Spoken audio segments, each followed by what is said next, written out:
हीउ ओसर पीड़का जो online lecture सिलसिलो आहे। मुंहिंजो नालो अहसान अहमद उर्साणी आहे ऐं आऊं जामिया महरान जे दूर रब्तियात इंजीनियरिंग शोबे में प्रोफेसर आहियां। हीउ सिग्नल्स ऐं सिरिश्ता मज़मून जो ॿियों लेक्चर आहे। हिन लेक्चर में असां बाब ॿियों पढ़ंदासीं जंहिंजो उनवान औकाती छेद यानी टाइम डोमेन एनालिसिस आहे। मतलब त असां औकाती मैदान यानी टाइम डोमेन में सिग्नल्स जो छेद कंदासीं। हीउ ॿिए लेक्चर जो पहिरियों भाङो आहे। लेक्चर जे इन भाङे में असां सिर्फ़ अहम सिग्नल्स मुतलिक़ ज़रूरी ॼाण हासिल कंदासीं। हिन पर्दे ते 4 मुख़्तलिफ़ लहरी डोल यानी वेव शेप्स ॾेखारजनि था। सभ खां मथे साइनी लहर ॾेखारियल आहे, तंहिंखां पोइ चौरस लहर आहे, 3 नंबर ते टुकुंजवर लहर यानी ट्रायंगुलर वेव आहे ऐं सभ खां आख़िर में काराई लहर यानी सॉटुथ वेव ॾेखारियल आहे। तव्हां फितरत में रुगो साइनी लहर ई ॾिठी हूंदी। पाणीअ में पैदा थींदड़ लहरूं हमेशा साइनी हूंदियूं आहिनि। तव्हां कॾहिं बि पाणीअ में चौरस टुकुंजवर या काराई लहर कान ॾिठी हूंदी। मतलब त फितरी लहर हिकिड़ी साइनी लहर ई आहे ऐं उनखे ई फितरी कसरत यानी नेचुरल फ्रीक्वेंसी थींदी आहे। सादी मौसीक़ाई हरकत यानी सिंपल हार्मोनिक मोशन जी रियाज़ियाती सूरत पिण साइनी फंक्शन आहे। ॿियूं समूरियूं लहरूं मुतफ़िरक कसरतुनि यानी फ्रीक्वेंसीज़ जी साइनी लहरुनि सां मिली ठहनि थियूं। हिन पर्दे ते हिकु साइनी लहर ॾेखारिजे थी जंहिंजो पीक एम्पलीट्यूड यानी चोटीअ वारो क़दुरु 1 आहे ऐं कसरत यानी फ्रीक्वेंसी बि 1 हर्ट्ज़ आहे। जीअं त इन लहर जी चोटी यानी पीक ॿुड़ी वक़्त ते रूनुमा थिए थी, तंहिं करे इन जो फेज़ ॿुड़ी आहे।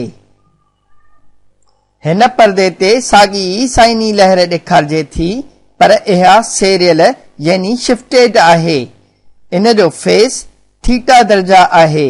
ॿियनि लफ़्ज़नि में इहा वक़्त जे महवर यानी टाइम एक्सिस ते टा एका देरियल यानी डिलेड आहे। जेकॾहिं इन ॿिन्ही मसावातुनि खे भेटबो त असांखे फेज़ ऐं औकाती सेर में हीउ रियाज़ियाती तइलुक़ मिलंदो। थीटा बराबर आहे काटू 2 पाए एफ टा जे, जॾहिं त थीटा फेज़ जी नुमाइंदगी करे थो, एफ कसरत जी नुमाइंदगी करे थो ऐं टा औकाती सेर जी। हिकु मिसाल था ॾिसूं। जेकॾहिं साइनी लहर खे 0.1 सेकंड देरियो वञे त टा जो क़दुरु 0.1 सेकंड थींदो ऐं फेज़ यानी थीटा जो क़दुरु काटू 0.2 पाए एफ रेडियंस थींदो। ॿियनि लफ़्ज़नि में इहो काटू 0.2 एफ पाए रेडियंस थींदो। हीउ ग्राफ ॾेखारे थो त जॾहिं कसरत वाधू आहे तॾहिं फेज़ काटू आहे ऐं जॾहिं कसरत काटू आहे तॾहिं फेज़ वाधू आहे। आयलर नज़रियड़ो तव्हां अॻु में ई पढ़ियो हूंदो, जंहिं मुताबिक़ कंहिं साइनी लहर खे ॿिनि पेचीदा एक्सपोनेंशियल सिग्नल्स जी जोड़ उपत तौरु ज़ाहिर करे सघिजे थो। ई पावर जे थीटा ऐं ई पावर माइनस जे थीटा 2 फेज़ वेक्टर्स आहिनि जिन जा तरफ़ हिक ॿिए जे उबतड़ आहिनि। छाकाणि त हिक जो तरफ़ थीटा आहे त ॿिए जो तरफ़ काटू थीटा आहे। जीअं जीअं थीटा जो क़दुरु वधंदो वेंदो तीअं तीअं हिकिड़ो फेज़णो घड़ियाल रुख में यानी क्लॉकवाइज़ फिरे थो त ॿियो निस घड़ियाल रुख में यानी एंटी क्लॉकवाइज़ फिरे थो। साइनी सिग्नल इन करे बि अहम आहे जो असांजे घरनि ऐं कारखाननि ते ईंदड़ एसी सप्लाई साइनी लहरी डोल रखे थी। हिन बरक़ी दौरे में 2 बरक़ी वहकूं आहिनि, हिकिड़ी x1 ऑफ टी ऐं ॿी x2 ऑफ टी। इहे पाण में मिली बरक़ी वहक x ऑफ टी जोड़ीनि थियूं। जीअं त x1 ऑफ टी ऐं x2 ऑफ टी जी कसरत यानी फ्रीक्वेंसी साॻी पर फेज़ मुख़्तलिफ़ आहे, तंहिं करे इन्हनि खे जोड़ण लाइ इन्हनि सिग्नल्स या फेज़र्स यानी x1 ऐं x2 मालूम कबा। तरफ़ी सूरत में x1 is equal to 6.5 e power minus j pi by 6 जॾहिं त 6.5 उन जो एम्पलीट्यूड आहे ऐं काटू पाए भाङे 6 उन जो फेज़ आहे। x2 is equal to 2 e power j pi by 40 जॾहिं त 2 इन जो एम्पलीट्यूड आहे ऐं पाए भाङे 40 उन जो फेज़। इन्हनि फेज़र्स खे गूनी यानी कार्टीज़ियन सूरत में आणे पाण में जोड़ कबो त जीअं गॾियल सिग्नल x ऑफ t जो फेज़र x मालूम थिए। गूनी सूरत में आणण लाइ असीं आयलर नज़रियेड़ो इस्तेमाल कंदासीं यानी e power j theta is equal to cos theta plus j sin theta. x1 ऐं x2 खे गूनी सूरत में जोड़ करण सां x जो कदुर गूनी सूरत में हासिल थिए थो जंहिंखे तरफ़ी सूरत यानी त पोलर फॉर्म में तब्दील कबो। x is equal to 8.227 e power minus j 0.385। Phasor x जी इन तरफ़ी सूरत मां मालूम थिए थो त इन्हनि ॿिन्ही सिग्नल्स जी जोड़ उपत यानी सिग्नल x ऑफ t जो चोटीअ वारो एम्पलीट्यूड यानी पीक एम्पलीट्यूड 8.227 आहे त इन जो फेज़ काटू 0.285 रेडियंस आहे।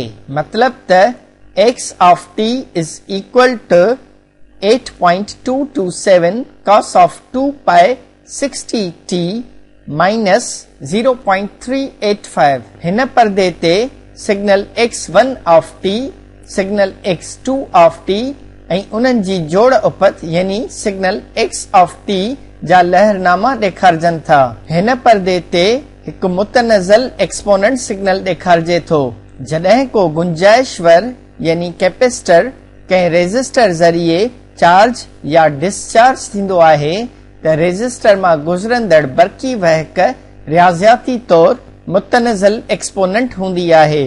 हीउ गुंजाइशवर t इक्वल टू 0 ते डिस्चार्ज थियण शुरू थियो आहे ऐं इन जो औकाती इस्तक़लाल यानी टाइम कांस्टेंट टॉ आहे।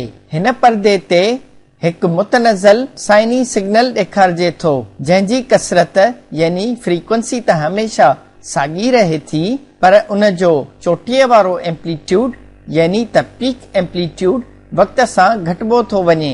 जेकॾहिं को गुंजाइशवर हिकु रेज़िस्टर ऐं हिकु इंडक्टर जे सिलसिले ज़रिए डिस्चार्ज थींदो त उन जी बरक़ी वहक हिकु मुतनज़ल साइनी लहर थींदी। रियाज़ियाती तौर इहो सिग्नल ॿिनि सिग्नल्स जी ज़रब उपत थींदो आहे जिन मां हिकु साइनी सिग्नल आहे त ॿियो मुतनज़ल एक्सपोनेंट जेको ॻाढ़े रंग में ॾेखारियल आहे। सिंक सिग्नल पिणु हिकु अहम सिग्नल आहे।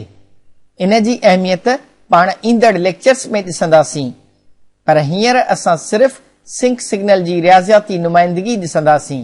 सिंक सिग्नल हिकु ॿधी सिग्नल आहे जंहिंजी भाङेवार नुमाइंदगी हीअं आहे sinc of t is equal to 1 when t is equal to 0 sinc of t is equal to sin pi t divided by pi t elsewhere।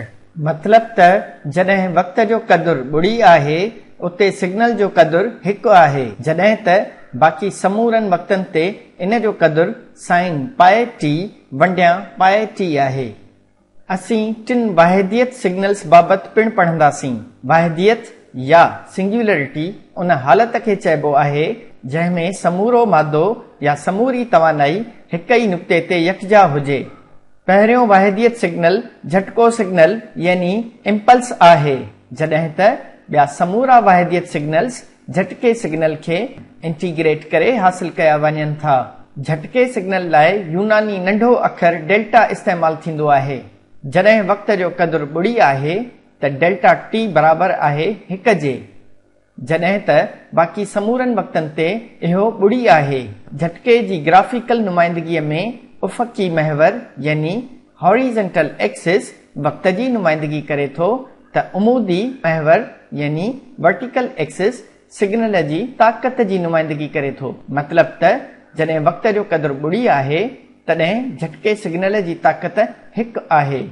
इहो सिग्नल जो क़दुरु न बल्कि ताक़त आहे। झटके सिग्नल खे को बि मख़सूस क़दुरु यानी एम्पलीट्यूड नाहे थींदो, बल्कि हिकु ख़्याली झटके सिग्नल जो क़दुरु लामहदूद थींदो आहे जॾहिं त उन जी वेकर ॿुड़ी थींदी आहे। अमली तौरु झटके सिग्नल जो क़दुरु वॾो ऐं वेकर तमामु नंढी थींदी आहे। झटके सिग्नल जे हेठां ईंदड़ एराज़ी ई उन जी ताक़त आहे। मतिलबु त ख़्याली झटके सिग्नल जो क़दुरु लामहदूद यानी इनफाइनाइट आहे, वेकर ॿुड़ी आहे, पर उन जे हेठां ईंदड़ एराज़ी महदूद आहे। जेकॾहिं झटके सिग्नल जी ताक़त हिकु हूंदी त उन खे एको झटको यानी यूनिट इम्पल्स सॾिबो, पर ज़रूरी नाहे त झटके सिग्नल जी ताक़त हमेशा हिकु हुजे। मतिलबु त हर झटको सिग्नल एको झटको नाहे थींदो।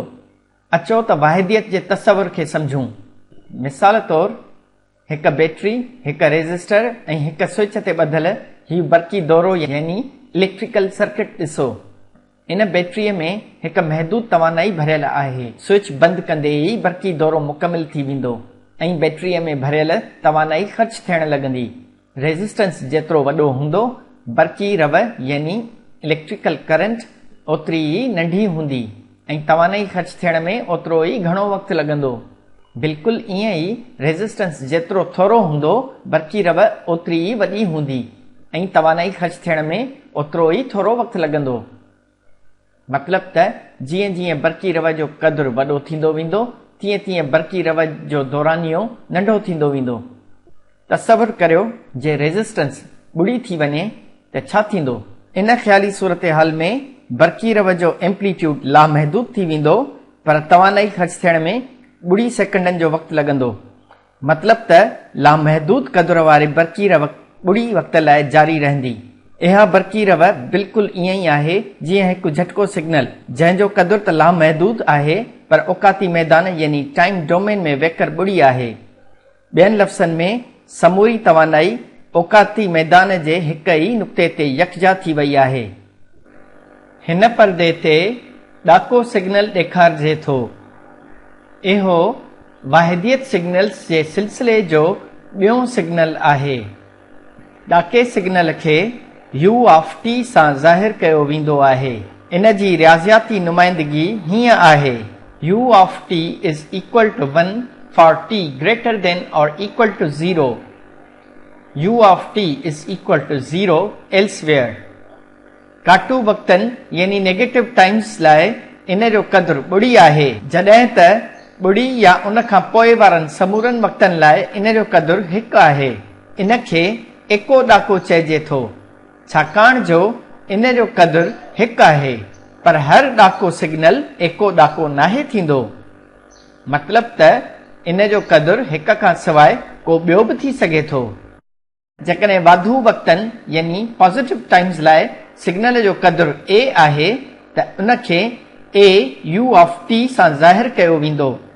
ॾाको सिग्नल दरअसल स्विच जे खुलण या बंदि थियण वारे अमल जी रियाज़ियाती नुमाइंदगीअ लाइ इस्तेमालु थींदो आहे।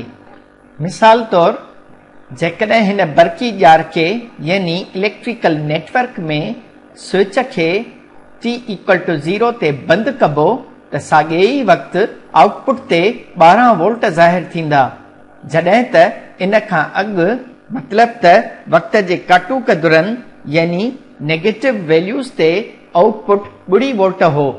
ॾाके सिग्नल खे पिणु वाहिदियत सिग्नल यानी सिंगुलरिटी सिग्नल सॾियो वेंदो आहे, छाकाणि त झटके सिग्नल खे वक़्त जे महवर यानी टाइम एक्सिस ते इंटीग्रेट करण सां असांखे ॾाको सिग्नल मिलंदो। हिन परदे ते चाढ़ी सिग्नल ॾेखारिजे थो। इहो वाहिदियत सिग्नल्स जे सिलसिले जो 3 सिग्नल आहे। चाढ़ी सिग्नल जी नुमाइंदगीअ लाइ लातीनी नंढो अखर r इस्तेमालु थींदो आहे। r of t is equal to t for t greater than or equal to 0. r of t is equal to 0 elsewhere.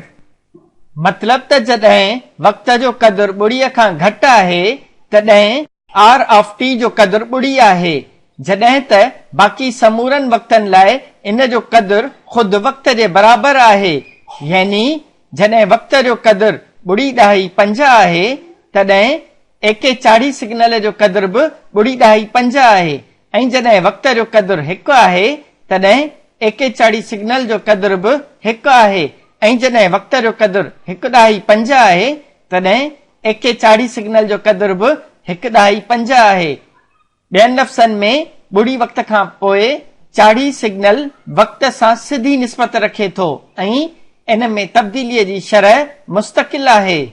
अहिड़ीअ रीति एके चाड़ी सिग्नल मंझि तब्दीलीअ जी शरह 1 एको फ़ी सेकंड आहे। ॿियनि लफ़्ज़नि में इन जी तिरछाई यानी स्लोप 1 आहे। पर ज़रूरी नाहे त हर चाड़ी सिग्नल एको चाड़ी ई हुजे, मतलब त तिरछाई यानी स्लोप 1 खां वधि बि थी सघे थी त 1 खां घटि बि। हिन एनिमेशन में तव्हां मुख़्तलिफ़ तिरछाइनि जा चाड़ी सिग्नल्स ॾिसी सघो था, बल्कि तिरछाई काटू बि थी सघे थी। हिन पर्दे ते ॾेखारियल चाड़ी सिग्नल जी तिरछाई काटू 1 आहे। ॿियनि लफ़्ज़नि में इन मंझि तब्दीलीअ जी शरह काटू 1 एको फ़ी सेकंड आहे। पाण जिन 3 वाहिदियत सिग्नल्स जो तारुफ़ पढ़ियो उहे 3 ख़्याली सिग्नल्स आहिनि। झटको सिग्नल इन करे ख़्याली आहे छाकाणि त उन जो क़दुरु लामहदूद जॾहिं त वेकर ॿुड़ी आहे जेको नामुमकिन आहे। ॾाको सिग्नल इन करे ख़्याली आहे छाकाणि त इहो ॿुड़ी वक़्त में ई हिकिड़े क़दुरु खां ॿिए क़दुरु ताईं पहुची वञे थो, जेको पिणु नामुमकिन आहे छाकाणि त हर वाक़े खे पेश अचण लाइ वक़्त दरकार हूंदो आहे। इन करे अमली तौर सिग्नल जो क़दुरु बदिलजण में बि को महदूद वक़्त दरकार हूंदो आहे। चाड़ी सिग्नल बि ख़्याली आहे छाकाणि त इन जो क़दुरु वक़्त सां वधंदो ई वञे थो।